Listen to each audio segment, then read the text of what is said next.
Now it's time for Whispers, your number one source for all things paranormal, with your hosts Jordan Klein and Nick Queen, and produced by the lovely Lola Miller. Whispers is brought to you by West Virginia Penitentiary Tours at the West Virginia State Penitentiary in Moundsville. Unforgettable, historical, educational.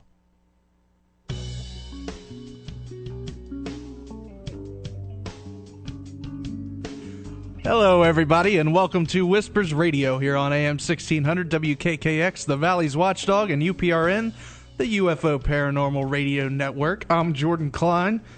Our silent friend is Nick Queen, and we're here with the lovely Lola Miller. It is so good to have you guys back in the studio again. Oh, we missed you. Well, I missed you guys too. Well, you've just been here by yourself. Is it scary at all? Last week, a little creepy. Yeah, I had talking about demons and your dog going crazy. Yes, that was kind of scary. I tell you what, it was. It gets dogs can sense these kind of things. I know, right? There was the craziest thing when he was talking about it. Like it was Nick and I and the manager for the market house was sitting on the headphones listening. Mm-hmm. Well, there was like this whisper thing going on, like that just happened real quick.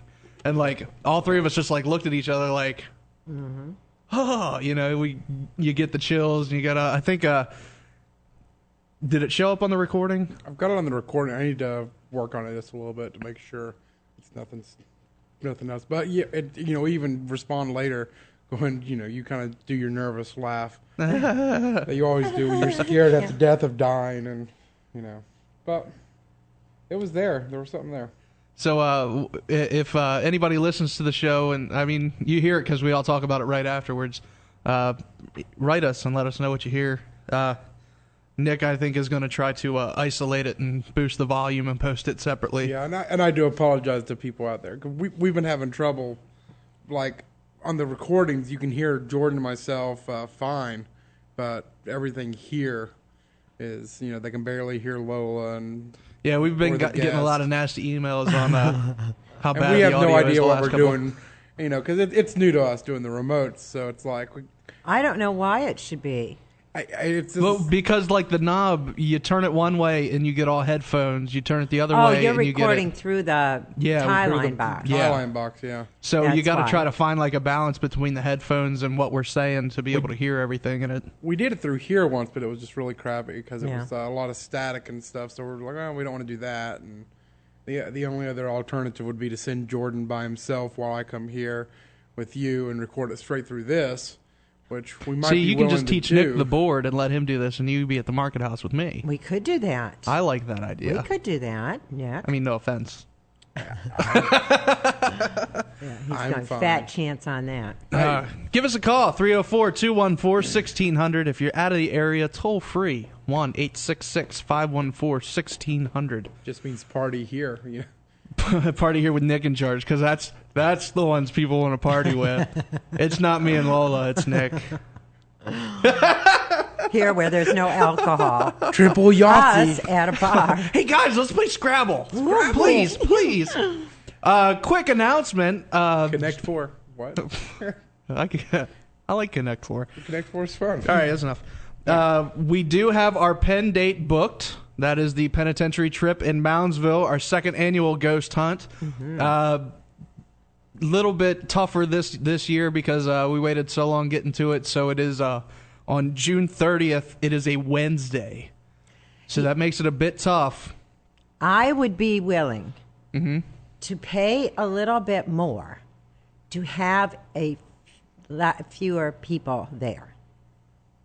Isn't it just a flat rate? I mean, they tell us how much it is, and if the three of us just wanted to go alone, we split that up, or we take 100 people, right? Yeah. All right, I would be willing to pay a little bit more to have a few people less. Because I think that was part of the problem last year. Too many people? Mm-hmm. Well, we'll see what we can do with the pricing and how much each ticket would be. I was thinking it was more because Nick wanted more people. I think. Whoa! What the? Oh, you haven't seen. That's to tell me. I'm that sitting the here, phone- and all of a sudden this. I hope you're not epileptic. That's what I was about to say. I think I'm about to hit a seizure right now. We got to go to a break while we get Jordan off the floor. I guess when the phone rings now, they have a big strobe light that goes off. Hey, Jordan, there's somebody on the phone. No. Oh, yeah. So, but no, I think the problem though was that the biggest complaint I heard, and you said you talked to other people, but was a lot of noise from the group that had the I can't remember what the name of it was, but Somebody pretty with much a question? Yeah. it was just broadcasting throughout the place. Everybody heard it everywhere. Yeah. You know what I'm talking about. Yeah. I can't remember what the name of the contraption was, but The voice box thing? yeah, and I think if we make some rules as to, or if we divide it up better, I think because the prison's huge, but everybody wanted to go to, one of like 3 places, and that was the problem. Yeah. Well, I know last year, too, most everybody left by like 3 o'clock. Yeah, and there were So, some people like, that for the just- last 3 hours, there was only like a small handful of people there. Yeah, So, I mean, in that aspect, it's not too bad. But I don't know. We'll see, Lo, what we can get the price to that's still low, that still pays the bill to get there. Yeah. now, how much did we charge last year? I can't remember. It was $45 last year. 45. But I want T-shirts to give to people this year. So add the price of the T-shirt and maybe. I think that would Okay. be cool. Like some. I do too. I'm not. No, I wasn't. That's not why I chuckled. Oh. That's not why I chuckled. Well, I know. There's a few designers that listen to the show because we've had. Waldorf was working on one. Yeah, I know so. Taldorf was, and there was a girl from Georgia that was making a shirt too for the show. But I think it would be cool to have you guys design our second annual ghost hunt at the Moundsville State Penitentiary trip. A T-shirt for that. Mm-hmm. Do you think that'd be cool if one of our listeners makes the shirt? Yeah. We could let them go for free. Yeah. Okay. If we use your shirt design, then you could go for free. That'd be cool. I like it. Because here's the thing, like I know graphic design, and Nick's wife has like a degree in graphic design. We know 100 graphic designers, but I think it would be cool if one of our listeners did it. I do too. I got a box of crayons. Anybody but Nick. Yeah, nobody wants me to draw anything. I'm horrible. Well, I mean, if stick figures and rainbows is. It's a picture of Lola running out of the pen, and there's a ghost behind her, but I couldn't draw the ghost. It just looks like the one from Pac-Man. I'm already getting text message, reserve my ticket. So there you go. Yeah. Paco, that's reserved. I got your name on a list. All righty. That's good. I didn't see you write it down. Write it down. You know, sometimes, Nick. I'm sorry. Sometimes I wish it was just me and Lola. Wow. I'm at least glad you said that to my face. Whoa. Enjoy booking guests. Yeah, I know. That's why I'm not. Also, oh, geez. The pen trip is going to be extra special this year because we had to make up for it for being on a Wednesday because it's kind of inconvenient. Dwayne Claude, who is the demonologist we had on not too long ago, he's coming. Oh, you're kidding. And he's going to be given we're trying to get either an hour more in the pen, like earlier. He's given a whole presentation. And if either an hour earlier, an hour later, or if we can't do that, we got another location set up to where we can actually do that. But a whole presentation about demonology and that kind of stuff.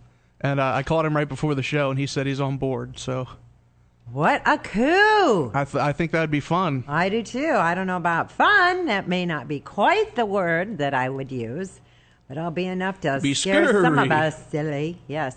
Well, there's some people that didn't even go out of the lobby last year, so they're pretty spooked anyway. I don't get that. That's one way to get people to know. Yeah. This place is so scary. It's scary, people. Buy a ticket and go with us. It'll be fun. It is scary. We'll get the information on the website as soon as we can.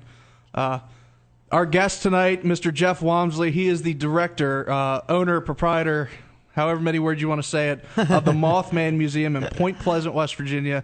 Jeff, you with us? I'm here. How you doing? Good. How are you, sir? I'm doing pretty good. Now, it's been a little while since we got to talk to you about Point Pleasant and some of the stuff that's happened there. Uh-huh. And is there anything new been going on? I know you've been doing festivals and stuff now.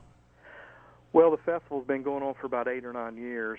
As far as sightings and stuff go, most of the sightings and the emails that I get are from, out of town, all over the world pretty much. But we, keep adding stuff to the museum, and the festival gets bigger and bigger every year. So we're already kind of like in the preliminary planning stages right now for this year's festival and everything. So right now it's kind of a downtime at the museum as far as visitors because of the off season, and the weather and that kind of stuff. But we're still open like on Friday, Saturdays, and Sundays. But then when the weather starts, warming up a little bit, we go back to the regular schedule. And that's throughout the week too? Yeah, I think last year, right around in May, especially after Memorial Day, then we're open pretty much every day till the end of the year, because it seems like the fall's pretty busy too. So, but right now with all the snow and that kind of stuff, it's a lot of people just aren't traveling anywhere or anything. So yeah, I had somebody ask me this morning. It was our boss in the morning show actually wanting to know when the last sighting was for Mothman. You mean in Point Pleasant or pretty much anywhere? I'm going to go with anywhere, but then we can segue into Point Pleasant. Okay. Well, let's say 2 days ago I got an email from somebody I think in Southern California. Now, whether or not it's the same thing people were seeing in Point Pleasant, it could be something something different. I mean, I don't know. It's hard really to pinpoint that, but I think the last interview that I did, or the latest, would have been probably 1989 or so in Point. There again, there's people that see stuff that won't tell anybody about it or anything. So, but I get emails constantly every week. I get emails from all over the place of people just having sightings. Yeah. Now, it could be a giant bird that they're seeing. But they describe their red eyes and that kind of stuff. So we try to post those on the website for people to get on and look at them and read them and stuff. It's just we get so many of them, sometimes it's hard to get them all on there. Now, can you give your website out for us real quick? Yeah, it's mothmanlives.com. There's 3 websites, actually, mothmanlives.com, and then we have the mothmanmuseum.com, and then there's also mothmanfestival.com.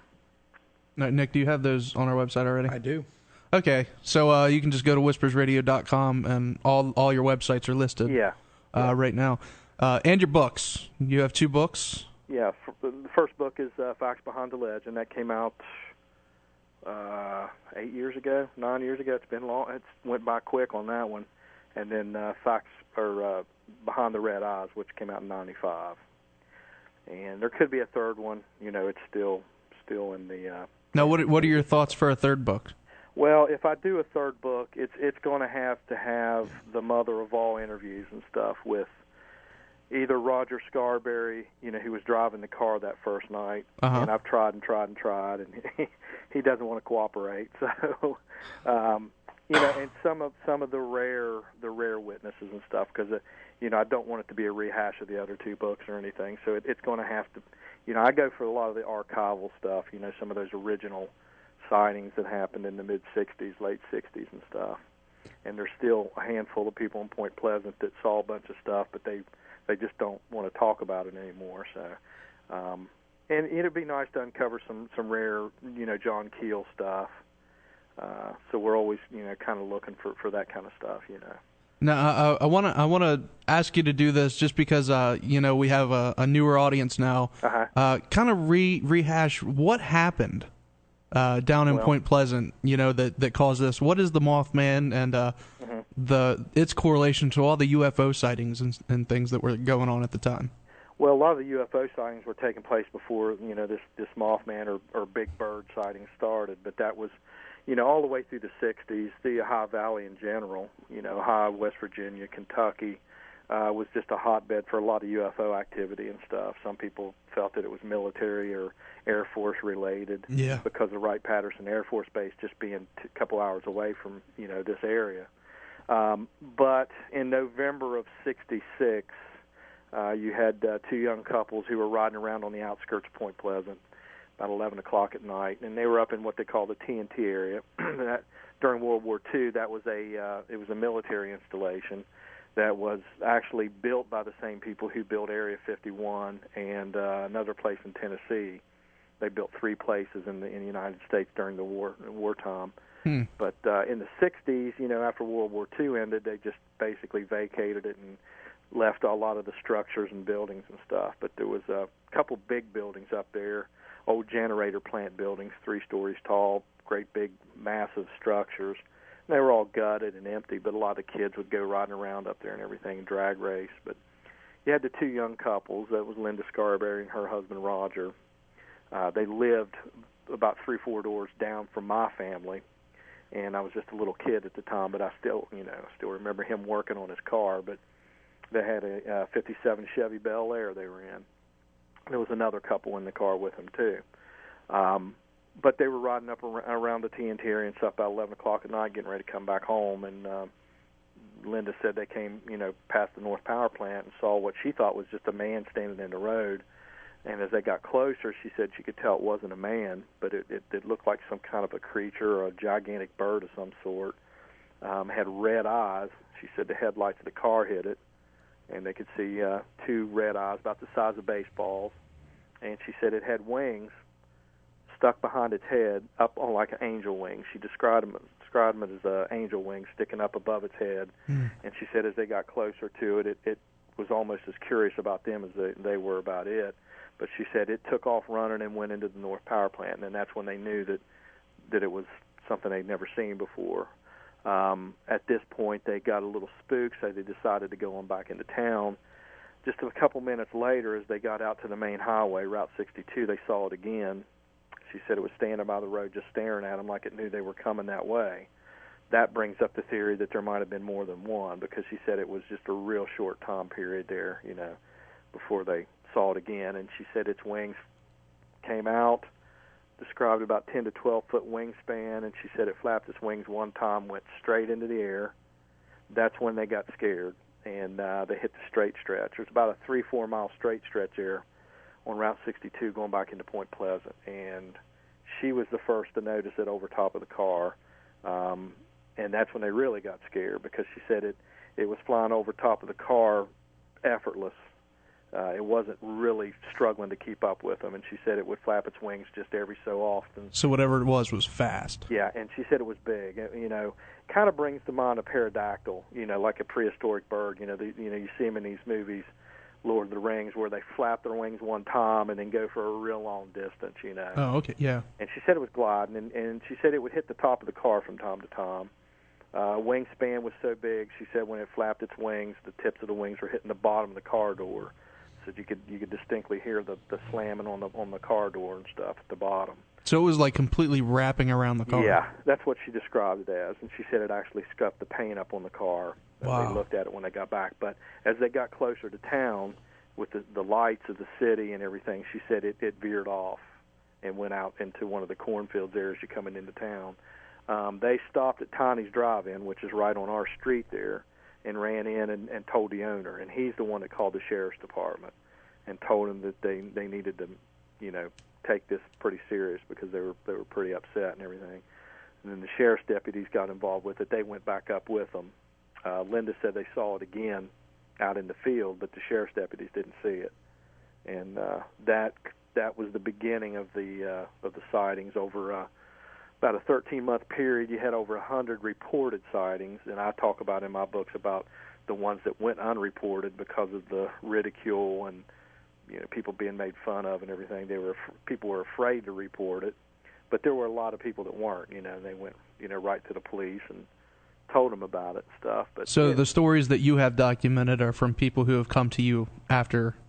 Well, either that or the ones that actually reported them back then. I had several that were never reported that I had talked to in my second book.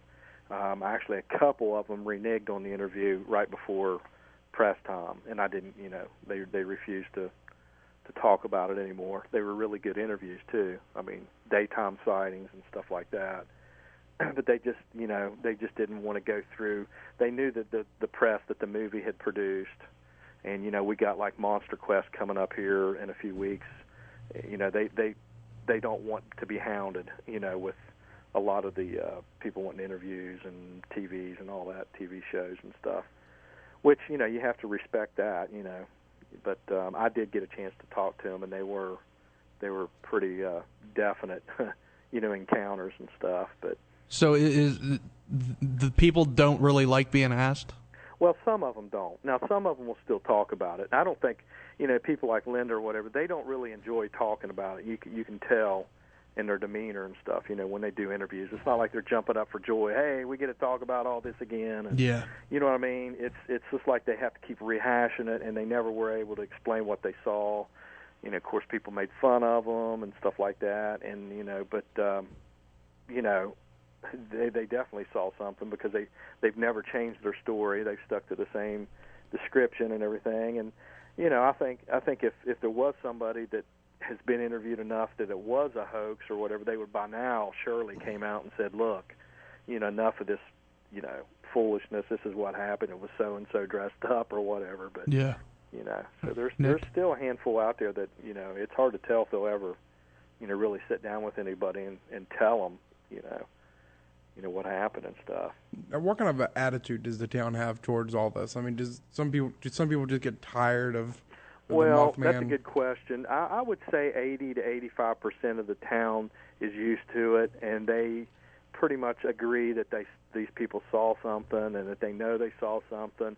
But then you get the other small percentage that just, no matter what kind of proof or what kind of evidence that you put down from them, they don't want to admit that there was something up there. They'll say, well, they were drunk, they were high, they were on LSD, it was the 60s, you know what I mean?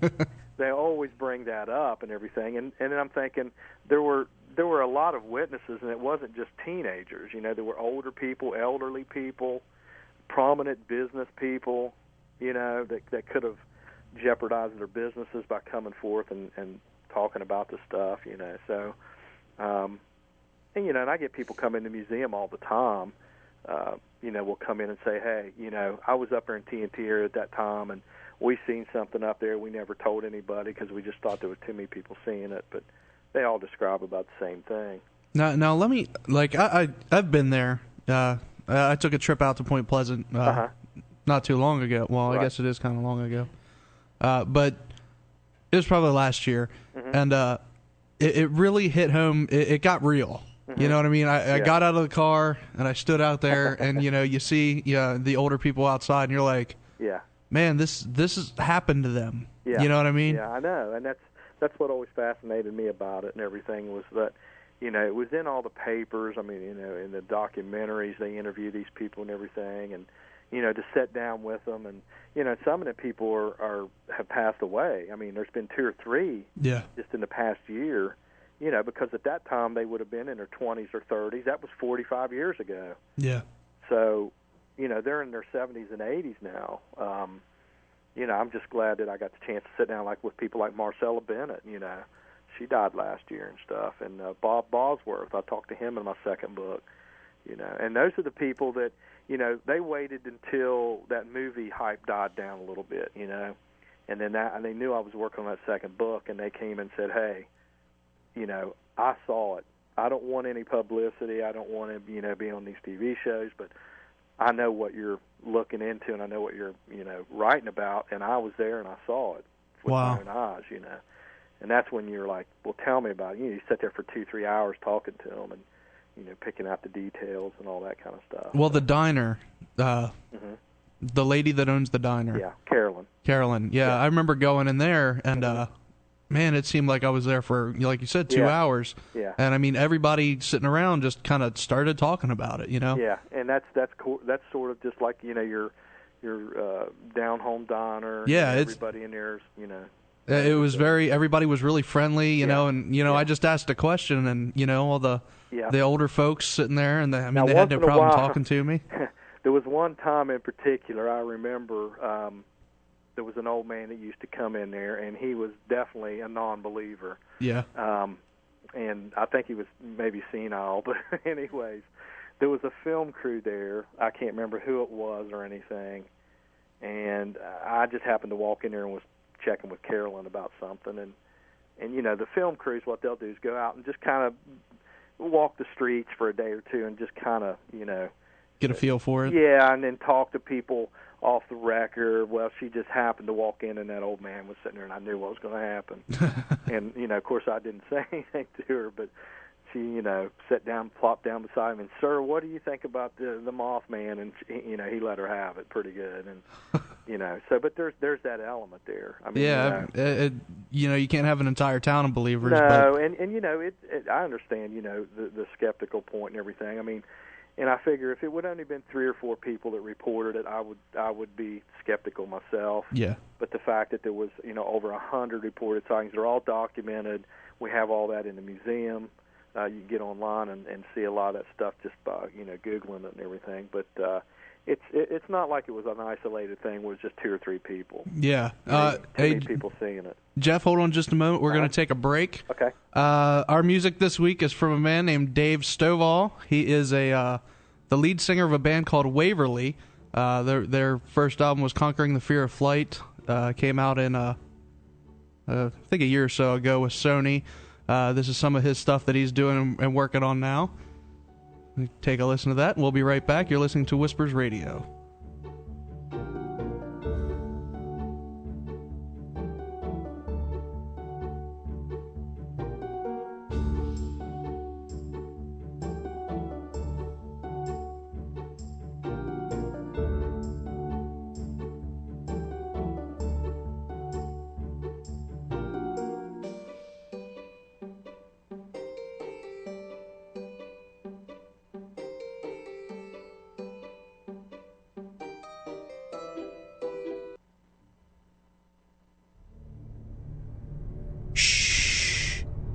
Listen, I hear dead people.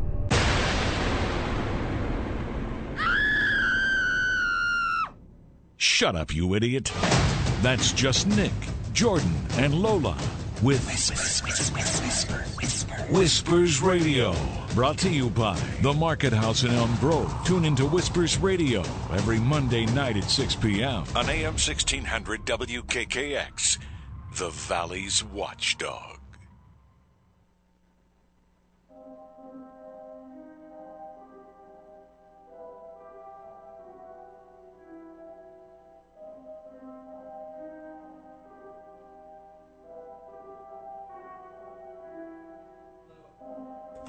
Hello, everybody, and welcome back to Whispers Radio on AM 1600 WKKX, the Valley's Watchdog, and UPRN, the UFO Paranormal Radio Network.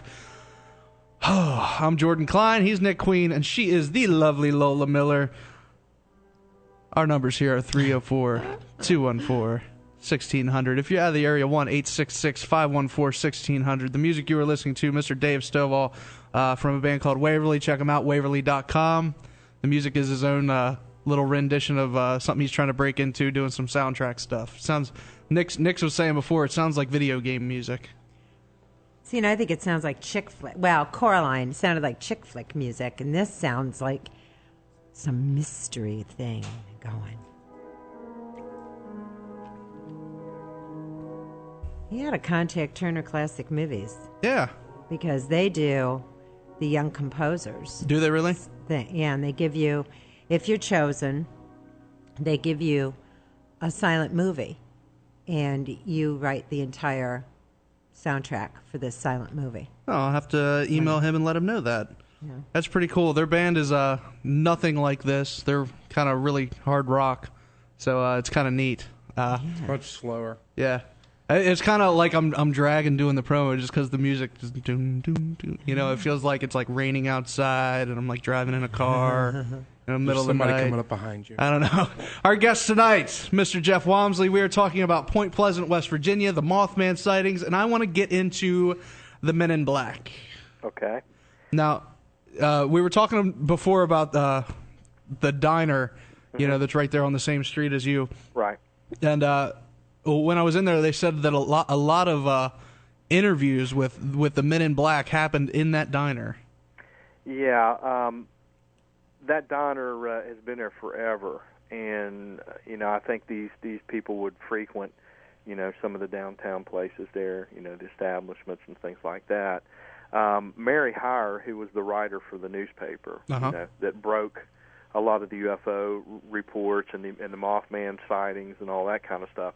Her office was actually at the other end of the street down there by the courthouse, and there were a lot of people who saw these men, walking in her office and around. My mother was one of them. She said that she remembered seeing these people down there by Mary Hires office a lot.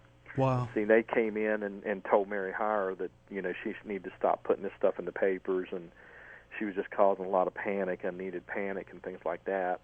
Of course, her, Mary Hire and John Keel both were working together to try to solve this mystery and things like that. And, Keel was always, paranoid about, these people. He couldn't ever figure out if they were military, CIA, undercover agents, or, Keel always thought that they were from another realm, Yeah, and that's what I was getting ready to ask you. It was going to be my next kind of discussion with you.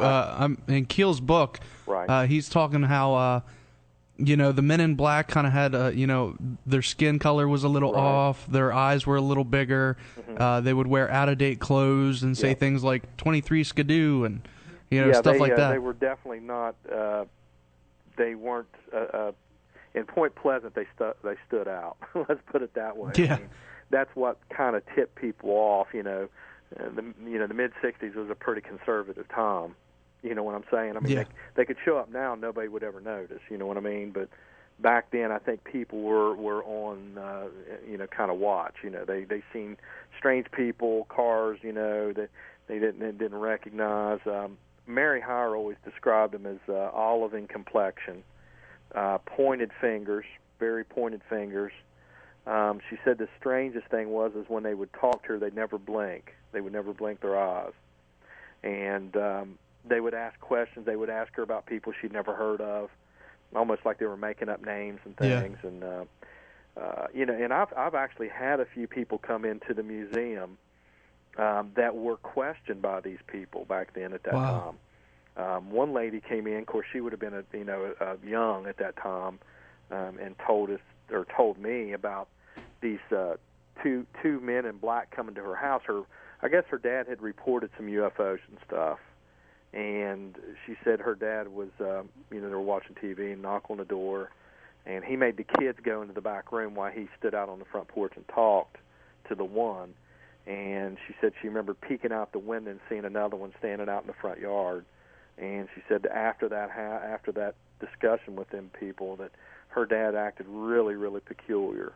She said she'd never seen him act that way before, and it kind of scared them, because they didn't know what was going on. But you talk to people like that, and it's real hard to get any solid interviews on these men in black and stuff. Yeah. But a lot of those witnesses, the Mothman witnesses, were approached by them. A few of them, Connie Carpenter in particular, wouldn't come out of her house after one of them tried to pull her into a car. She was going to the mailbox, and one of them they pulled up in a black sedan and asked her a question. And when she turned, and one of them lunged at her and pulled the whole sleeve off of her shirt. Wow! And after that, she was not too hip on interviews or coming out of the house there for a while. Now, do you believe, with the information given to you, that these were, these were not human, I guess? It's really hard to say, you know what I mean, because there was so much going on at the time, and panic, and, Mothman, UFOs, all that kind of stuff, Yeah, it all kind of happened at once. Yeah, so it's hard to say. I mean, they could have been intimidating military people, but Keel always said that a lot of these people would show up in military uniform, but they would never be authentic. They would have, like, the medals wrong or the patches wrong, and stuff like that. And he said that's how you could always spot, some of them. And I'm sure reporters, even some of the news reporters, even dressed up, like military people to get the inside scoop and things like that. Yeah. Now, one thing I remember, particularly from the book, was the one of the, like, every now and then they'd see a man in black, I guess, that would just have this crazy smile. The smiling man that would be walking up and down the streets without blinking with this, like, really crazy smile. And what it makes me think is, like, like, back in the day, UFO, like aliens would come down, kind of check out what was going down, would go back up to wherever and be like, okay, this is how they dress, this is how they talk. A lot of people smile like this. That's how they say hello or whatever. Yeah. So when they came back down, all their clothes and stuff were out of date. Their lingo was out of date. Could have been. Yeah, and they're just walking around. People were looking at them, so they just get this crazy smile on their face. And I think it was John Keel said that it was people were terrified, just of this smiling man. Yeah, he talked about that fright wig and all that kind of stuff. There's a lot of stuff in his book, but. He always. I talked to him, quite a few times and stuff when I was working on my books, and I was lucky enough to kind of meet with him a few times and things like that. And but he was, even when he lived there in New York before he died, he always thought his phone lines were tapped. I'd be talking to him and stuff. You hear a click or something like that. And he even went to the maintenance people in his apartment building and made him show him the phone lines, the terminal, because he said, I swore up and down that thing was tapped, but it was okay. But he was just he wasn't paranoid. Very trusting of a lot of people and stuff. He always thought they had a hidden agenda and stuff. And but he would call me here at home just right out of the blue and talk about everything but Mothman. It's almost like he to cover himself. About the parking situation and the weather, how it sucked in New York, and how he was tired of paying the fees to park his car in the garage, and maybe it was code words. Yeah, it was kind of neat. He just didn't tell you that they were code words, Right, that's true. Parking my car meant they're in my apartment. He's like, I'm having trouble parking my car, Jeff. Yeah. And you're like, oh man, that sucks. Parking my car. I get it. Yeah. So. Are you there? Yeah. Yeah, can you hear? Now, speaking of phones cutting out, see, my phone just cut out. Oh, well, they're listening. That's because they knew what we were talking about and they tapped in. Every time I do an interview on this phone upstairs in this office, it'll just be like 5 seconds of dead silence, and I panic because I don't know what's going on with the phone. So they're coming to get you. Yeah. Now, here's another phenomena, I guess, that happened, this injured cold. Right. Mm-hmm. Now, can you tell us what that was? Well, injured cold, that situation happened. That was more UFO related. That happened right at the same time as these Mothman sightings, and that happened about an hour away in Mineral Wells, West Virginia.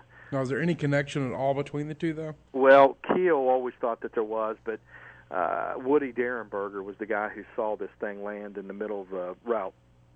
Was a Route 77 there, I think, and he said this character or person got out, walked up to his car, and talked to him and told him that he was from another, planet, and his name was Injured Cold, and I'll see you again in time and all that. When I talked to Keel about it, and I briefly, would ask him about it, it wasn't, I don't think there was any direct correlation to, the Mothman stuff. It was more, like I said, more UFO type stuff. Uh-huh.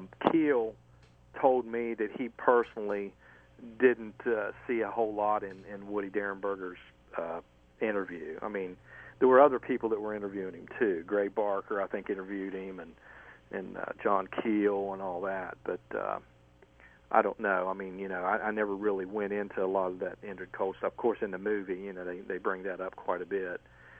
But now, how do people there feel? Do they think that the movie kind of helped their situation or didn't help their situation?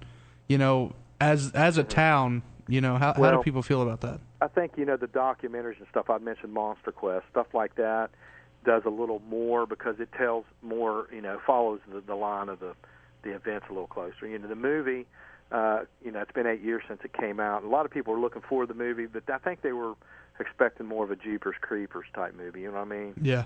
And then they got that movie, and it was more of one of those movies where you got to sit and think for 10 minutes about what's going on with it. But regardless, the name, the Mothman story, and the name just kind of it just went all over. I mean, that kind of exposure is just hard to fathom sometimes. But I think the documentaries and things like that, Travel Channel, Paranormal State, all those shows that we've been on and everything have given people a little more realistic view of what really happened. You know what I mean?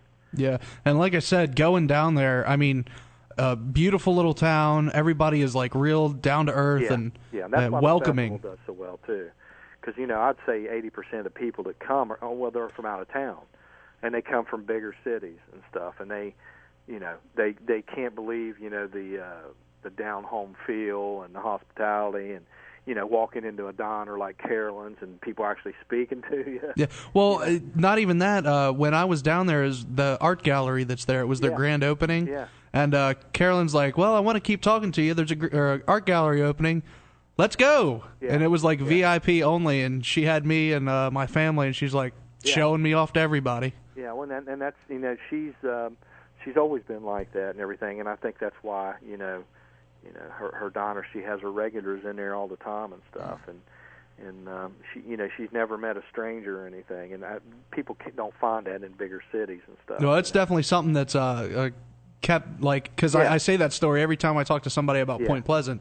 It was just so memorable. Yeah, and it's been tough for businesses like that on downtown Main Street everywhere in the country, and it's helped her business to survive because get people come back on a regular basis all the time. They'll come back. I've got people that's emailed me and called me wanting to know if they could buy property here. So maybe I'll get into the real estate. There you go. That's an idea, Jeff. Yeah. Not like I'm not busy enough now. Yeah. Well, it's a little bit more work. Yeah, that's true. Barb called, and she wants to know that after the bridge collapsed, were there any more sightings? There were. I mean, just I think everybody's attention was more towards that disaster. And, nobody was really worried about going up to the TNT area and looking for it. But there were. I mean, I've got documented sightings clear up, solid ones, like I said, into the 70s. I mean, press clippings from, or I think about 1970, just across the river there in Gallipolis. Now, I have people that tell me what they saw was an enormous bird. And then I had people tell me that, they saw something that was, they couldn't explain it or whatever. But, they kept going, but the attention was kind of diverted, to the bridge disaster. Do you have any theories as to why the sightings have kind of dwindled? Well, I don't know if it's just a different time period now. You have the internet, cell phones, and all that kind of stuff. I don't know. I mean, there again, the 60s was really a time of, all the UFO type stuff. I mean, it was just a different time than it is now. It could all start again. You never know. Yeah. When or where, Yeah, and there again, most of the emails I get are from all over the world. I mean, that one was from California, things like that. But it's just like I tell everybody, it's hard to validate everything that you get. What's the oddest story you've gotten through the email, or phone, or anything like that? Well, I get a lot of them. Anymore. I mean, I've heard several theories about this around here in the Point Pleasant area. Some of the locals said that it was a homeless guy up there with a big trench coat jumping on cars. We got one of them in Moundsville here. Yeah, flashing people though. He's got the wings coming out. People told me that it was a military experiment using the jet packs, and the guy was wearing goggles. Huh. And he was flying over cars, and they were messing with cars and stuff. Who knows? Yeah. That doesn't sound too far-fetched, no, seriously. It doesn't. And, the military at that time, with Vietnam going on and everything, Keel always talked about Wright-Patterson Air Force Base. He was calling them on a regular basis, and he said they would just, he called it poo-pooed. He said they just poo-poo it, Yeah. But they were actually coming down here and running maneuvers along the Ohio River because of the terrain was so much like Vietnam, So they would come down here. And they could have possibly been messing with stealth technology at that time. They just didn't tell anybody they were doing it. And then, you got these old ladies in their farmhouses and see this lighted object come up over hill and then in a split second disappear. So then that might explain some of that. I can just see a bunch of young like fighter guys anyway, Mm-hmm. Watch us mess with this car. Yeah, Yeah. Well, you've seen those on the James Bond movies when they put them on, they fly around and and stuff like that. And that could explain going straight up in the air. I mean, who knows? Yeah, true. Very true. And I remember one story. I believe it was one of the gentlemen that works in the museum. Jeremy. Yeah. Yeah.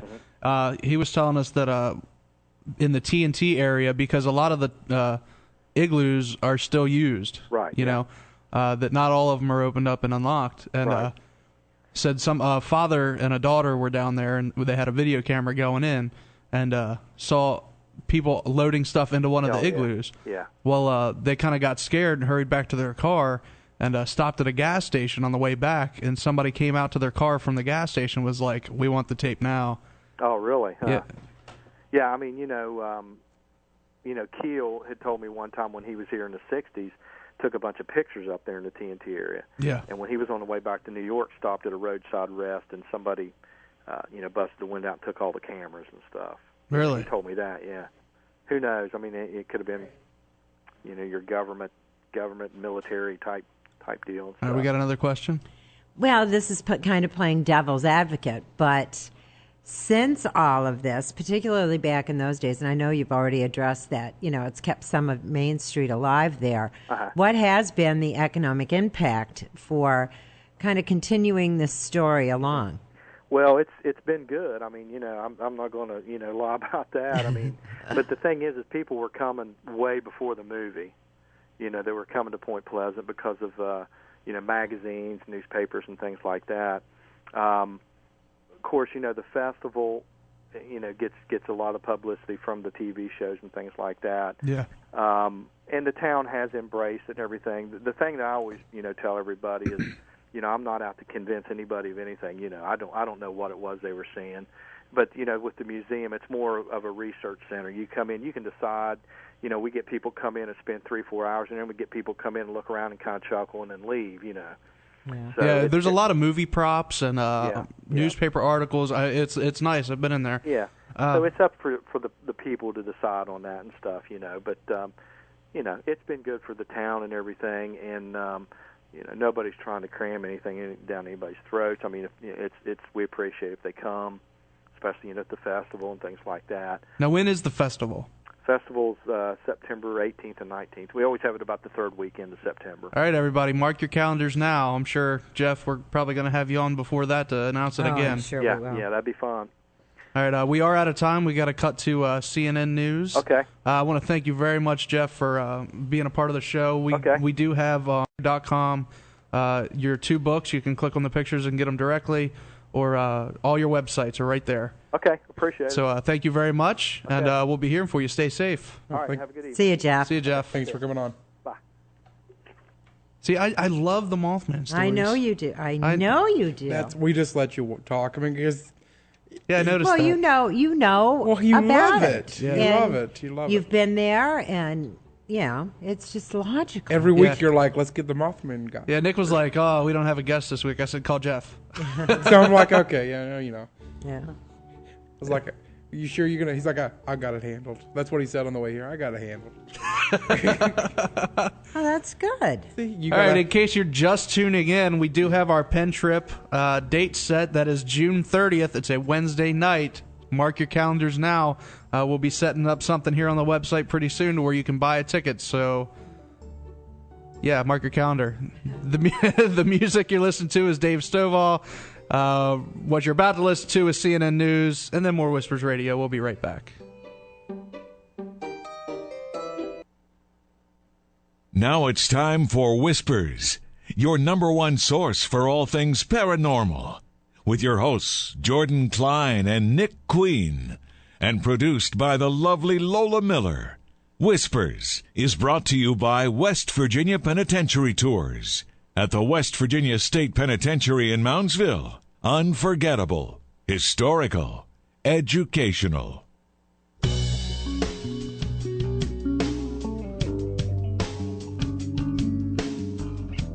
Hello, everybody, and welcome to hour number 2 of Whispers Radio here on Two. Here on AM 1600 WKKX, the Valley's Watchdog, and UPRN, the UFO Paranormal Radio Network. I'm Jordan Klein. He is Nick Queen, and she is the lovely Lola Miller. I'm still trying to get my Riley Martin, my dear Lola. Oh, yeah. I wish my voice was deep. I'm going to have to start smoking or something. Wait till you hit puberty, you'll be fine. Yeah. Gee golly, once I hit puberty, I'll talk like a man. It'd be like the Brady Bunch episode. All right, Nikki, you want to introduce our guest? I guess I can do that. Can you? Well, You may. I may. You may if you do it. want to. I'll let you. If you want to give us a call, our numbers are 304-214-1600. If you're out of the area, 1-866-514-1600. I needed to stall a little bit because Nikki was getting ready to cry. I know. Okay, you I ready? wasn't stalling. I'm fine. Manuel's waiting. Oh, jeez. All right, Manuel Navarrete is a researcher into the field of ufology and has also experienced UFO sightings and abductions. He maintains the UFO Clearinghouse, a website dedicated and committed to providing the most up-to-date information on recent UFO sightings, reported alien abductions, and the latest news relating in the field of ufology. Manuel, are you with us? Yes, I'm right here. You see how they are to me? I tell yeah. you. Now, do you think we're mean to him? You know what? Not really. I mean, it's normal. I mean, I have a wife. I know what being mean to somebody's like. So, Now, are you mean to your wife or? No, she's mean to him. Oh. Oh, I think I heard your wife. yeah. Do we need to go to a break or? No. Okay. Okay, the big thing I want to talk to you about. The last time we had you on, you were talking about an implant that you got from an abduction, and you were going to the doctors to get it removed. Yes. Let's talk about it. Okay. Well, I mean, to kind of recap, I've basically been abducted since I was a child. It's been ongoing since I'd say about the age of 5 or so. Wow. And it's just my first memories are about 4 or 5 years old, and that's of being abducted while I was at my grandmother's house. And I used to live with her. I remember waking up in the middle of the night in a prone position outside and looking up and seeing this immense object above me. White lights ringed with brilliant blue, beautiful lights. I thought that was beautiful, and not being able to move. Wow. And then just not being able to, blacking out and not waking up in the morning, and, everything went fine except, a little sore, a little bruised or something, but didn't think anything of it. At that point, I just thought, bad dream. And they continued till I was, all through my childhood, all through, till I hit puberty. Once I hit puberty, it basically ramped up. Instead of this happening once every 6-8 months, every year or so when I was younger. Once I hit puberty, this was almost like every few weeks that this was happening.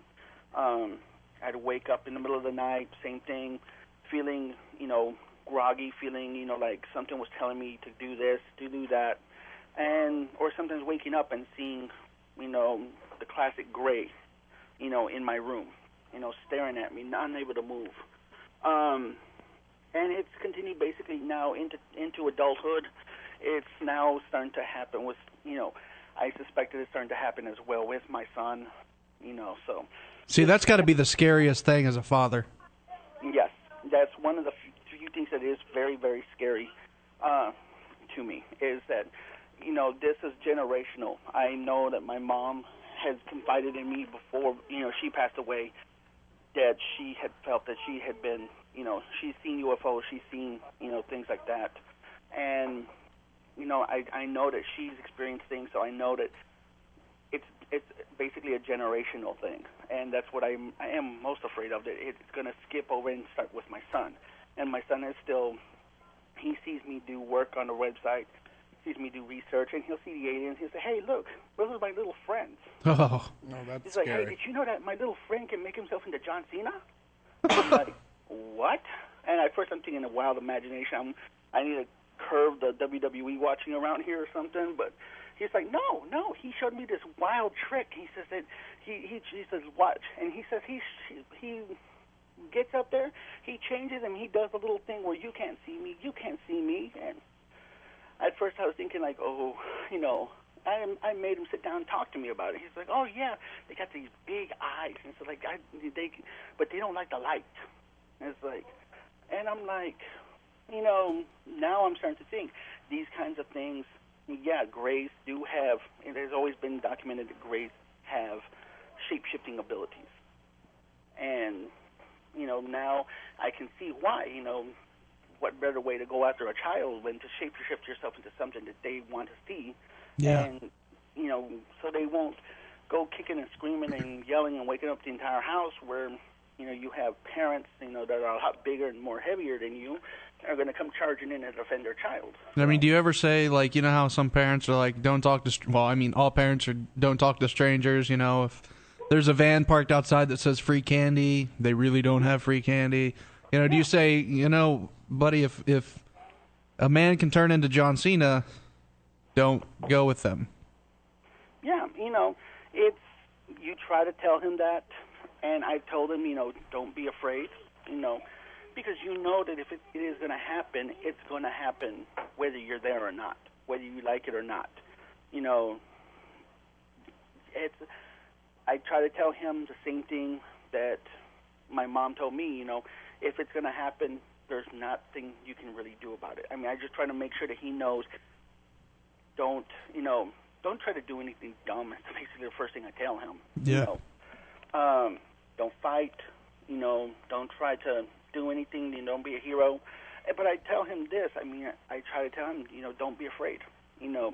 I was terrified when it started happening to me. It's, the episode where I had the implant was not exactly a very pleasant episode, Now, do you remember it? I remember bits and pieces of it. I remember the pain, feeling the pain. It happened, it's my left leg. It was in the shin, about 2 or 3 inches below the knee. And then I remember a couple of weeks later looking at it and noticing that there was a mark, like a scoop, almost. Like if somebody had taken a very miniature ice cream scoop and had scooped out something.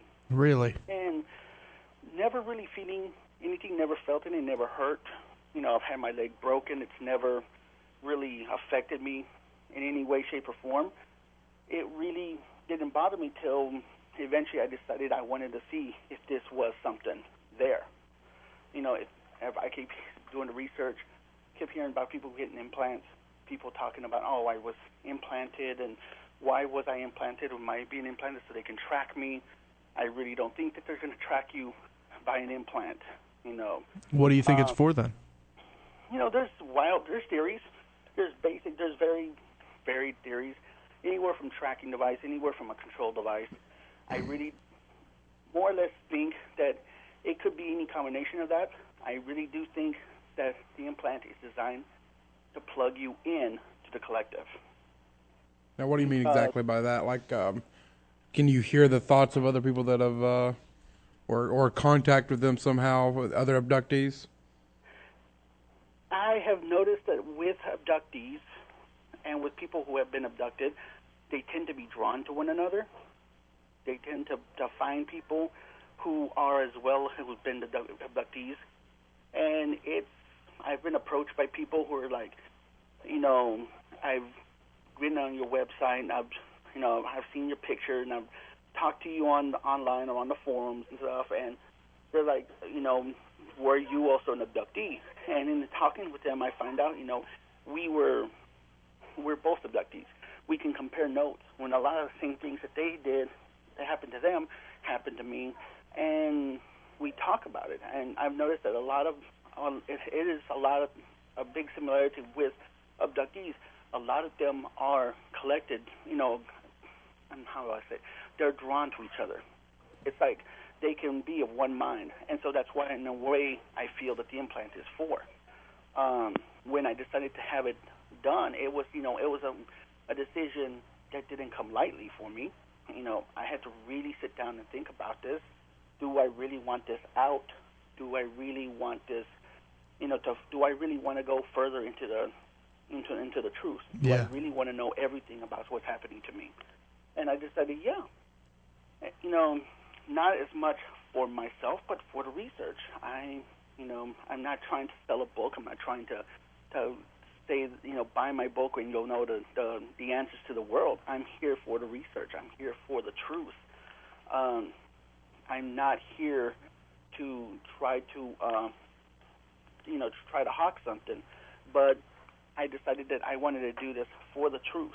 I wanted to find out, even if it meant going down a road that I knew was probably going to bring up some very, very bad memories. Yeah.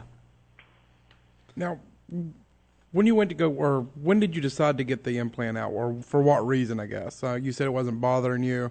Did you always plan on getting it out, or did you just make a decision all of a sudden to do that? It's been something I've been milling around for about 2 years now. Should I get it out? Shouldn't I not get it out? Was there any health risk with keeping it in, you think, or? None whatsoever, other than just, after you took a shower or something, and I could run my finger very lightly over that area, and you could feel a little bump within that scoop mark. Now, how deep into the skin was it? Not very deep. I've heard of some that are very deep, like well within, like touching the bone. When the doctor did this, he said it was very, basically just under the skin. He did not have any difficulty. It was just a local. He went in there, took it, and, patched it up, and we were done. And he handed it to me, and it was just like, that was it. I'm thinking, wow, this took all of maybe 15 minutes. I didn't feel anything. I'm actually sitting there trying to download an app on my iPod while this is happening. And before I knew it, it's done. He's handing it to me. So what is this thing? It's kind of hard to describe. It's more or less wedge shape. It looks has kind of like a pointed end on one end, but it kind of broadens out at the other tip. Like an arrow, maybe like an arrow tip? Almost like an arrow tip, except more rounded at the base of it. Now, we do have, for those listening, we do have on our website on the show notes, it's the last link in the show notes for today. It says implant photos, and it goes to your website where you have 5 photos of it. One of them showing how small it is. It's where it's setting on a penny. The other one's on a, I'm not sure exactly what that is. Is that like a case for your iPod or? It's a case for one of my cameras. Oh, of course, a case for your camera. That makes sense. The only reason was because it's crystalline. I can tell it's crystal. It's some kind of crystal just by the look of it. Yeah, it looks very white and very white, very translucent, and it drove me up the wall trying to figure out how am I going to make this come out on a photo. I'm not a photog, so I'm not the world's greatest photographer, but I kept putting it against the desk. The desk I have, you can probably tell all the nicks and scratches. It's a very old desk that's traveled with us, and so I put it on there and I tried to, get the camera, but it just blends in with everything. It wasn't coming out on the camera. I tried everything. Eventually, I put it down and I saw how it was on the case. I was like, I'll just use the case, and it took a while to try to get it to, different angles, trying to get it so it would show up on the photograph. But you can tell it's a very small little object, that is not very large. It was not very protrusive. It didn't bother me at all. There was a few things after it was taken out that were kind of, presented themselves, but they weren't like mind blowing or life altering. Now, after it happened. I want to get to those, but before we do, what exactly? I mean, when you took it out, the doctor gets it out. What does the doctor think about it? I mean, what is his conclusions? He asked me, where do you think this came from? How do you think you got this? I'm just like, did you maybe have this when you were, growing up? Because, I told him I played football. I was a very, active child, growing up. And he said, well, you might have hit something. You might have, falling on something, and you got it in there and never knew about it. And I told the doctor, I was like, well, I think this is what it's happening. This is what I think it might be. And his complexion, to describe my doctor, he's an older gentleman, but he's very active. He's a motorcycle rider. So, he's got the tattoos and everything. He's one of those, weekend Harley people. And So is Nick. And you know the type. He's big and burly, but he's a great doctor. I could swear that if his skin got any lighter, any whiter than it got when I told him this, it was perfect. He matched the white sheet on the that were behind him. Wow. It was just. Now, have you sent it anywhere to get it tested? I am trying to find somebody who will test it. I have put out a couple of things on the website here and there, and on the couple of forums I'm in. I've never gotten anybody who would actually take it and not laugh at me. I've had a couple of people who I've talked to, and so I want to send this to you guys to test this out, and they're kind of stuffy about it.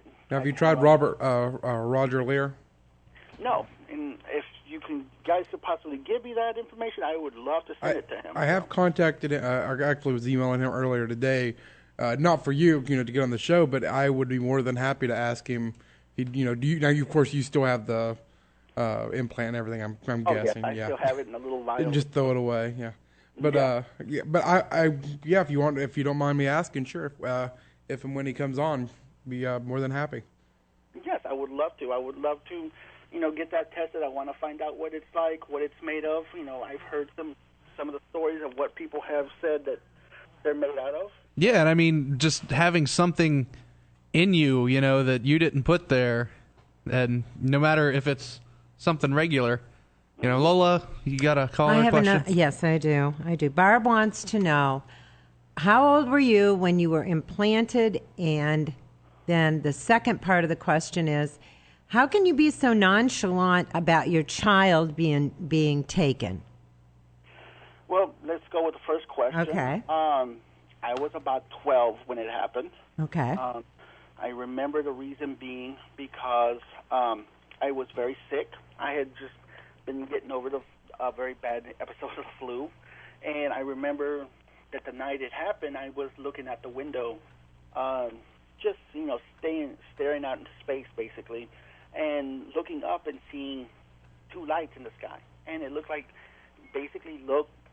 to me like they were dancing. They were running circles around each other. It was actually very, very pretty to watch. And later that night, that's when basically I was woken up, and I had the abduction. I remember bits and pieces of it. I remember feeling the pain of it when it came in. I was about good 12, about going on 13 years of age when this actually happened. As far as being nonchalant about my son, I am far from nonchalant. It has been troubling me very much that this could be happening to him. This could be something that generational, that he's the next in line. And no, it's not a very nonchalant, but I know that whether I like it or not, just like me, if they're going to take me, there's nothing I can do to stop them. If I could fight, trust me, if I could fight to make them stop from taking my son, I would do it to the death. Yeah. But it's something that I know that's going to happen. I've always, I've hated them. I don't exactly can say I have fond feelings for any of the entities that have ever taken me or ever done the things they've done to me, but I've always found my way. I've always been home. I've always been returned. I've never have been harmed other than just, what happens to me during the abduction. And I want him to know that I want him to be just like me. I want him to, he loves to read about UFOs. He likes me to talk about about them to him. But the thing I don't want him to do is him to see me completely freaked out and scared, because I know he's going to mirror that. Yeah. If he sees me scared, he's going to be scared. And I don't really want him going through the terror that I did as a child. The nights of staying up till God knows when, till exhaustion took over, because I'm afraid of what might be happening, sleeping with a nightlight on, or refusing to sleep in a room where the closet was open because of what might happen. Being able to close my eyes and just see those eyes in front of me. I don't want him to grow up that way. I want him to I don't want him to be scared of it. I don't want him to feel the terror that I was feeling. Yeah. Now, during the abductions themselves, now you say you don't really get hurt, except from, whatever might happen during an abduction. I've spoken with people before that when, excuse me, when they were abducted, not only are they at a point now where they're starting to remember more and more as they go on, or being more and more conscious, but they're also very painful events for them. And often afterwards are left bleeding, from several places. I totally agree. There are some things that I, can remember. Like I said again, with my when I had the implant put in, it was painful. I remember very, very clearly feeling the pain, feeling the hurt of when they would do the examinations. And I know that a lot of people say that they feel this pain. They feel that, as they find out more and more that they were left really, really bad. My first experience, the one actually where I was implanted, I was left bruised, really, really bad. I had a collection of bruises all over the place. But I know that I so far thank the Lord above, but I have not found myself, mutilated. I have not found myself, physically scarred, to where it's debilitated me in any way, shape, or form.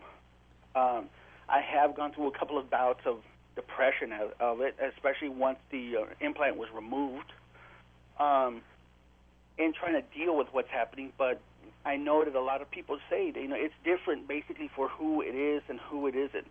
Every person's different. No abduction I can say is textbook. Every abduction is always different. Some people have very pleasant, beautiful abductions that they'll tell you about, where they communed with the aliens, where they talked to the grays, where they felt enlightenment. And some people will tell you the tale of nothing but sheer terror and horror. It's just something. It differs with every person. Not everybody is the same. Yeah. And unfortunately, you do hear, all you hear about is the bad abductions. But I'm sure there are some great abductions. But I can only speak for myself that I have not been harmed. Badly. I have not been hurt. To where it's been debilitating. And I want to try to pass that on to my son, so that he's not going through this sheer terror. Right now, he's 5. He finds this as amusing because he thinks it's a neat trick. You're shaping yourself into something that he idolizes. And I know that it starts out that way, and I know that it's going to be, from the research I've done, it's going to be basically that kind of a road until things happen at puberty. At puberty, it happened to me. It started ramping up, and it started becoming worse. Yeah. Now, a typical experience, because you say, they start getting worse and worse and worse. What exactly does that mean, and what are they doing to you? Why do you think it's happening? Yeah, okay. Well, at puberty, of course, you start, you've come into the reproductive stage of your life. You can now start looking, you can now begin reproducing. Technically, you can. I think that's where that's the point they want to bring you in. Basically, everything before then is just getting to know you, getting to, to do the makeup on you, getting to groom you for the time that when you begin either ovulating or producing sperm. Because I really do feel that this is some kind of ongoing genetic program that they're in. Yeah, and I've heard before that it's based a lot on sexuality. Yes. Reproduction, and well, not only are some people, I guess, having a type of, surgically removing things, but Riley Martin, who was on just a few weeks ago, says that he's doing the mating and selection of who he's mating with. Mm-hmm. And I do hear a lot about that too, about how they'll introduce you to a hybrid who they'll expect you to mate with. There's been cases of that. I mean, one of the most famous was a gentleman in Brazil who was abducted, and he was brought in with to a obvious on a hybrid.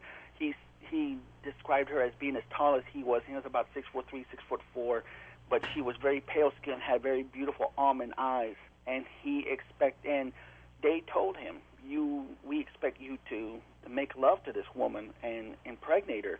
And so, there have been many, many, many cases. Some people have reported practically being raped, women and men. Wow. Practically being raped. Some of them surgically having, either the eggs or the sperm extracted, and some women have reported of being physically held down while they were impregnated, with the fertilized egg into them. So yes, I think that it does ramp up with a man or a woman once they do reach that reproductive age. Again, on the flip side, many women report that the abductions all but cease once they reach menopausal age. Because basically you have run your course. They might kind of check in on you here and there, but if you are not able to produce with them and therefore be part of this genetic experiment that they're trying to conduct, Mm-hmm. you're really of no use to them now, and they all but cease the abductions. Okay, Lola, you got a question? Yeah, Barb called back. Barb is kind of upset with you. She wants to know if you've ever sat up in your son's room to wait and try and stop this from happening. With a bat and with a double-aught shotgun in my hands. Many nights when it began, I would stay up. This is even beginning from as little as him being newborn, staying up with him, trying to stop this. There's just been too many nights that I had done it, and it wasn't until I really sat down and talked to others that I was able to see that if this is going to happen, this is going to happen. I don't know if a lot of you have ever seen the movie with called Communion. It's about the abductions of Whitney Strieber. No, I haven't. Have you seen this yet? No, I haven't. Nick and Jordan? Yeah, I know the book. I read the book, but I never watched the movie. The movie. Okay. Yeah. Well, in Same the here. movie, he's facing the same thing. His son is now being abducted. Wow. By the creatures, and he does the same thing. He stays up. He actually sees them. In the movie, there's one of them behind the armoire. He says, "I see you. Why don't you just come out? I can see you right here." And that's the classic part of the movie where the alien just sticks his head out the side of the armoire, and you see those big black eyes. He was doing this to try to stop them from going after his son. At the same time that they're taking him, they're taking his son, and they do the same thing with everybody. They immobilize you. A human being, especially a male.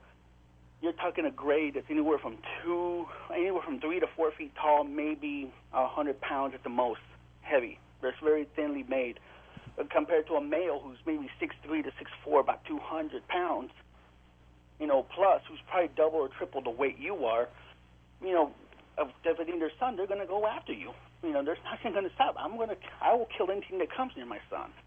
But yeah, there's nothing. I finally learned that there's nothing I can do, even if I have to stay up every night and be with him till the day that he leaves.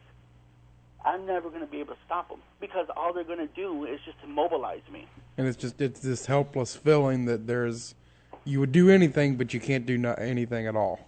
Yes. Yeah. And I mean, it's just. I'm with you on that. Or they knock you out, right? Yeah, they're going to knock you out. That is the main reason that's the main way that they'll get you. Their first thing is to immobilize you, just paralyze you. Whether you're awake or not, they're going to paralyze you, and they're just going to go from there. because they'd rather get you out of the way. And there have been reported cases where somebody struggled, and they used every fiber in their being. They broke in the immobilization. And the minute that they break the immobilization, boom, it's over. They're gone. Yeah. They don't even stick around to find out what's going on. People who have walked in on abductions in progress. People who have walked in while the creatures are actually in the house.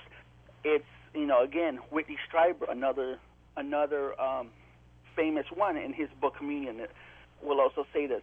His wife, they were in the process of abducting his wife. She was in the shower when it happened, and she screamed, and he heard it, and he was outside. He actually busted the door down to get into the house. When it happened, they were gone. The last thing they want to do is confront you one-on-one. Look at cases like the Travis Walton incident. Yeah. He wakes up and he gets out of the paralyzing position, and he goes after him.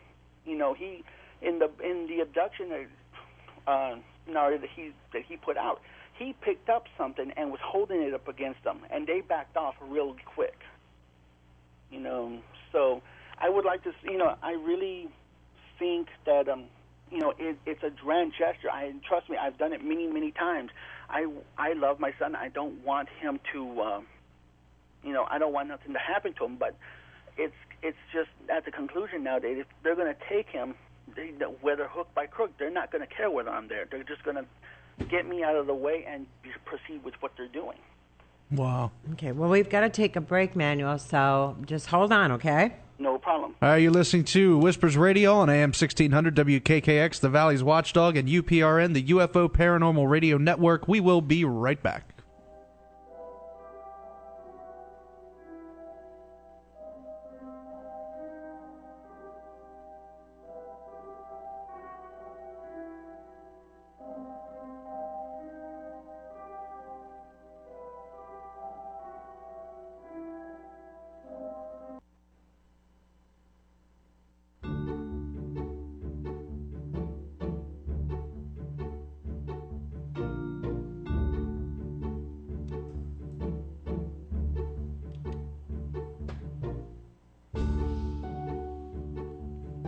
Little Coraline.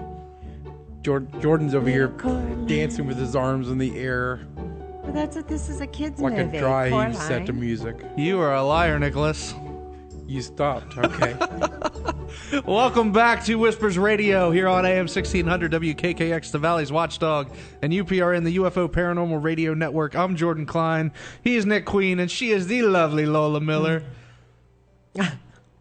You waited for She, it. I don't even have to say, okay, now giggle. She just, I know. Titter, titter. we brought her little pink cookies today. Yes, you did. We promised her last week we'd bring her something. Yes, you did. See, that's how and you awesome we did. are. Brought me Valentine's cookies. Oh, it ain't Valentine's Day yet, my dear Lola. I know. Wait till we get Riley back on. Oh, yeah. Very special whispers. We keep your finger on the dump button. Yeah. Our guest tonight, Mr. Manuel Navarrete. We were talking. He is known as runs the UFO Clearinghouse website. Takes in all kinds of accounts from other people, documents them, puts them up for you to read. He is an abductee. Is running in his family, and he has had an implant removed from his leg. Sir, are you still with us? Yes, I'm right here. Now, I know exactly what you're saying. That it's hard to, it's like this helpless feeling and everything. And I'm with you on that. Do you get this question a lot though? I mean, I'm not sure what other shows you go on or anything like that, but does that come up at all, or even when you're talking to other people, does that come up? How they can't do this? They can't stop them either. Yes, that's actually come up quite a lot in a lot of the forums I've been in, or when I've talked to other people, and it's just been one of those things. Unfortunately, I cannot. I could talk to any number of abductees, and they'll tell you the same thing. There is just not much we can do. I mean, they're going to immobilize you, and I'm not afraid to answer that question. Yeah, I've tried my best. But unfortunately, if they're going to be one or two steps ahead of you and immobilize you, stop you before you're even any kind of threat to them, it's a moot point. And it does go against every parental instinct you have.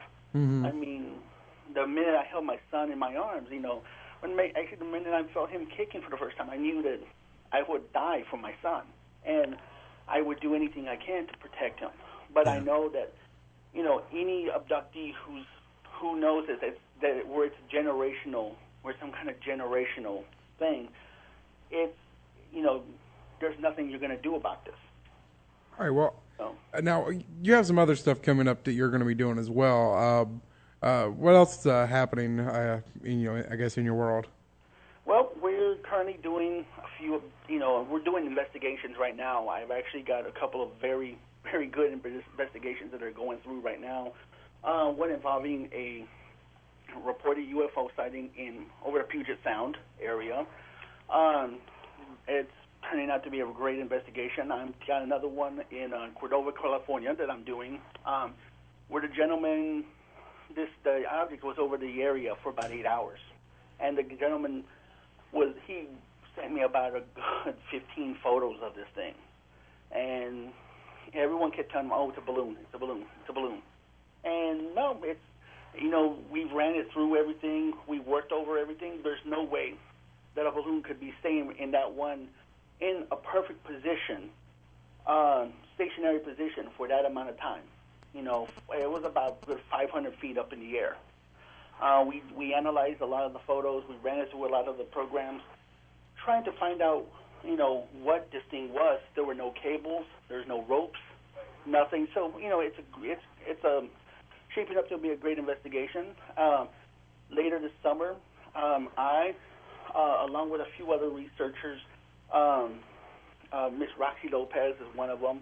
Another researcher who goes by the name of Black Manta, who also runs another UFO website, are going to be going on a trip to Rachel, Nevada, to go kind of check out the Area 51 site. You better be careful.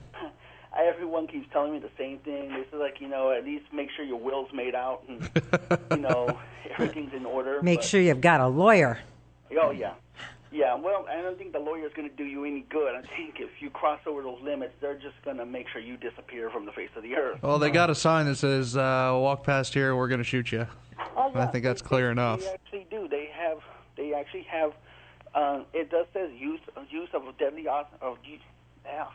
of deadly force is authorized, and they're not playing games. They have had investigative reports with the local news in that area, where they're actually even they're monitoring the area that's supposed to be public land, where they're not supposed to even be doing this. They're still finding motion detectors, vibration detectors, and sound detectors out there. Wow. That they planted.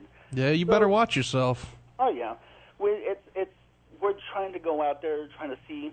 Maybe we're going to see something. We're still debating whether we're going to spend the night on the mountain, that overlooks it. I believe they call it. It's either Freedom Ridge or Tikaboo Peak is what it was called. But it's about a good anywhere from 18 to 21 miles from the base. There used to be one that was even closer. I believe it was about 10 miles from the base. But the government took over that land, procreated that land, and made it completely off limits.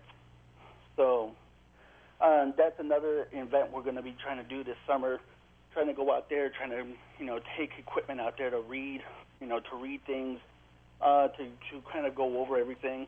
And we hope to have you back on. Yeah, I want to bring up real quick in our other chat room, someone asked, do you have pictures of your leg after the surgery? You want to see pictures of your leg after the surgery, so post that up. I can go ahead and get those posted up tonight on the website. Usually take me about a few minutes to find those and post those up. So now, and there was one other question too. Have you ever had any experiences with what people would call men in black? People coming up and saying you need to stop talking or anything like that at all? I've had one experience not too long ago. It was actually very, very recent to me, actually. Really? But none other than that. A couple of helicopters pausing here and there, but it wasn't like some of these reports that you hear about people people's houses being buzzed by black helicopters who were no more than a few feet off the ground or something. The incident that happened with me was just I was en route to work, commuting basically back and forth. Here in Chicago, the best way to get around is, like I said, is bus or train. Had a gentleman come up to me. Didn't fit any of the classic MIB profiles. Yeah. He wasn't, pure white skin. He was actually African American. He was wearing a pair of Oakley sunglasses, so he wasn't, Will Smith. Yeah. They say you're about as close to Will Smith as you can get. And all he said was, "You're getting too close. You have too much information," and he walked away. And yet you're still on Whispers Radio. Yeah. I would have hung the hat up. And the thing was, it was kind of comical because he stood next to me, and obviously, if I'm listening to Metallica or something on my headphones, I'm not going to hear the train itself. Yeah. And that's what I was doing. I was listening to music. I had my headphones on full blast, and he must have said something, and I didn't hear it because he tapped me on the shoulder, and I took my headphones off and looked at him. That's when he said it, and just promptly walked away. Oh, wow. See, that would have freaked me out. Oh, yeah, I'd have been done for. I would have hung up the radio show. Like with Jordan, you're going on your Yeah, own. I wonder why. We get all of our guests are threatened not to talk, but we're the ones they're talking to, and I haven't got any threats. Well, I'm make sure you Don't ask for it. Now, government, we know you're listening. Well, make sure you don't have any delivery vans sitting outside the house, or anything. Both of us that are looks so oblivious. Now, see, I did one night. It was like 3:00 in the morning, and a car came and parked outside my house, and then I bought a lot of guns. So I haven't had that problem. Manuel, we are out of time. I want to thank you very much for joining us. Thanks for telling us your story. We're going to have you back. Oh, yeah. Well, anytime you guys want to, I'm more than willing to talk. We're hoping to talk to you after the Area 51 visit. Yeah. Oh, yeah. And that's more of I'm hoping to get to talk. We're hoping to talk to you after that. Well, should you just get arrested, call us. I will call you from the federal detention center that they have me at. Okay. That would be awesome. And hopefully you get a we phone know call. a really good lawyer. We know a really, really good lawyer. Yeah, he owns the station. Yeah. Well, I'll try to see what I can do. If they'll maybe grant me that one phone call from Area 51. So I'm like, I'm in Area 51, and And we're the ones you're calling. Yeah. yeah. Yes, that's what we like to hear. Manuel, thank you very much. All your information is on linked to our site, whispersradio.com. Just got your pictures and everything all linked up there. Go to it, check it out. We want to thank you very much. No problem at all. The honor was mine. You guys have a great night, and hope to talk to you guys soon. Yep. Talk to you later, See ya. Manuel. Good luck. Lola. Yeah, bye-bye. Bye-bye. We want to say happy birthday to Barb Applegarth. Yes. Happy birthday, Barbie. Happy birthday, Barb, who always brings us candies Treats. and treats. Yes. And she goes out and hangs out with us during the remotes at the Market House. Yeah. They come out there. That flashing thing is crazy. I'm about to hit the floor. Don't forget, Jordan kind of does a deer in the headlights thing. It starts flashing. He just stares at us. Well, who we got? The other Barb. Other Barb. Hello, other Barb. Yes, it's not the birthday Barb. It's, this guy irritated me to no extent. Why? Because he left his child. He told him, "Oh, well, don't be scared." I'm sorry. Well, now wait, Barb. In all fairness, he explained that there isn't a damn thing you can do if they're going to come. If they want to come, I'm sorry. If what are you going to do? Scare your kid to death? And I just, because here's what they do, and like you said, if they're come in, boom, you're knocked out, you're immobilized. You wake up and everything's fine. You might not even know that happened. Yeah, but then he said the one person came out of the immobilization Well, and stuff. yeah, that doesn't mean everybody I can. think that was on a movie. Yeah. So, Yeah. I mean, That a was movie's that a was little the- different than real life. The so. movie Fire in the Sky, based on Travis Walton's story, is what he Yeah. was talking about. I mean, I was so in tune to my children and stuff that, I mean, if one of them burped in their sleep, I heard it. If Yeah. aliens were coming in to adopt my children, Well, like you said, he had his a gun and a baseball bat, and he was ready for war. Yeah, And, but then he told the kid, well, don't be afraid. Well, what are you going to It's tell okay. him? Be terrified? No, you're going to tell him, don't be afraid, it's honey. the scariest No, damn I'm night gonna of the tell him, year. Come and You get know? me. Come and get me. I think what he's saying is, don't struggle because you know what? There's nothing you can can do about it. Well, he Don't said he hurt was yourself terrified. to Now the point. listen, you guys really believe this dude? I have no reason not to. I mean, telling but at the same time, you're saying that you believe him to the point where you're mad at him. That's true, Barb. No. Yeah. I'm mad to the point that he would put his child in jeopardy and not. Ugh. Well, he's not Well, putting but his... then you have to infuriating believe me. in what he's saying if you believe that he put his kid in jeopardy. See No, what I I mean? just- Yeah. I think he just have read a lot of other stuff and is incorporating it into his own beliefs. Now, the Area 51 thing, if he's on after that and, he's got some new stuff, that will be cool. Yeah, that would be neat. Well, But, Lola's a mom. You... oh, I agree. I would be There's terrifying for me. nothing that But he will said... stop you from protecting your child. Now, Nothing. unless you're put in that situation, you don't know, Barb. I'm mean, not saying I believe. I'm not saying I don't. But if you're put in that situation, you don't know what I will mean, happen. if you're to the point where you're But immobilized, do you tell your child, don't be afraid, or do you tell your child, let me know? you don't Tell say me. you don't say, all right, boy, they're coming. They're coming. Sorry Buck about your up, luck. kid. Yeah. Cowboy up, because Like it's happening. acne, eventually it'll go away. well, the Well, thing yeah, is, it it's doesn't not gonna go away then. Well, I Well, I'm lied to the sorry. kid. I have heard though that it is kind of familial, that Yeah. generational. Yeah, we've had several people Yeah. on that say it's Yeah. generation. Barb, we do have to go because the show's ending. Yeah. I just, all right, guys. It just made me mad. We love you, And I Barb. would do anything on earth for my children. Hey, we believe it. Hey, see you later. Catch you later. Good night, guys. Bye, night. Don't forget June 30th. It's a Wednesday night. That's going to be our pen trip. We'll have information up on the website as soon as we can get it on there. For those of you out there that design T-shirts, send us your T-shirt designs. Whispers1600. Whispers1600 @gmail.com. The winning T-shirt design, the one that we use, that person's going to get in for free. Also, Dwayne Claude, the demonologist we have on here a bunch. He's going to be there, and he's going to be giving a presentation either Okay, that's before or gonna after. be awesome. That's going to be an awesome. It's going to be an awesome night. We're really looking Yep. forward to it. Nick, who we got next week? Adam Selzer talking about your neighborhood. Your neighborhood creeps me out. So What? It'll be fun. Your neighborhood creeps me out. That's what his book is called. yes. He's never been to mine yet. All right, that is all the time we have for this week. We love you all. Until next time, don't be afraid. Only believe.